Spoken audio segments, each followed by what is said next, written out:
Hi everyone, my name is Victor Valentin Jaffet and welcome to this video where we'll explore data definition language DDL and data constraint in SQL. I believe by the end of this video you will understand how to use that DDL to create and modify database structures and how to enforce rules using constraints like primary keys, foreign keys, and not null. A data definition language, that is DDL, is a subset of SQL used to define and modify the structure of a database. The most common DDL commands are create, alter, and drop. Now let's create a database called SchoolDB. A database has been created successfully. We'll now go to Object Explorer, then Database, and that's it, SchoolDB. Next, I'm going to create a table called student with columns for student ID, name, and age.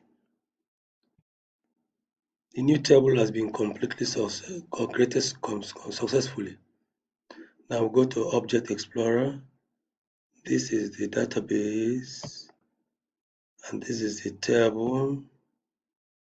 That's it. That's the student table.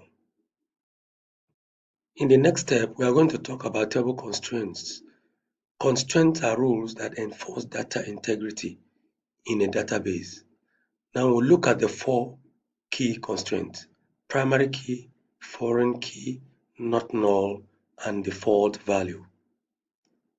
A primary key uniquely identifies each record in a table.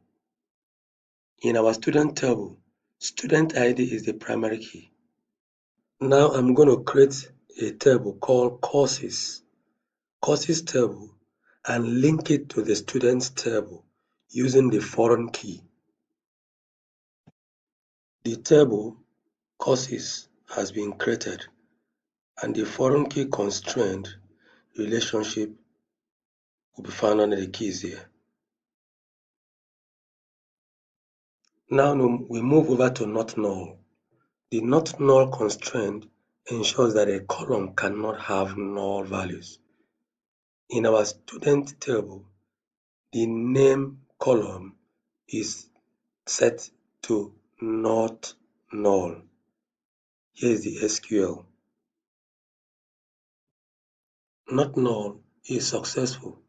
We'll now move finally to default values, which provides a fallback if no value is specified.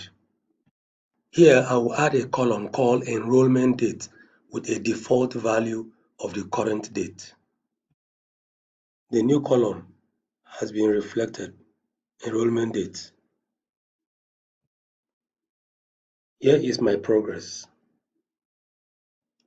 Here are the two exercises I've completed: SQL constraint and SQL not null.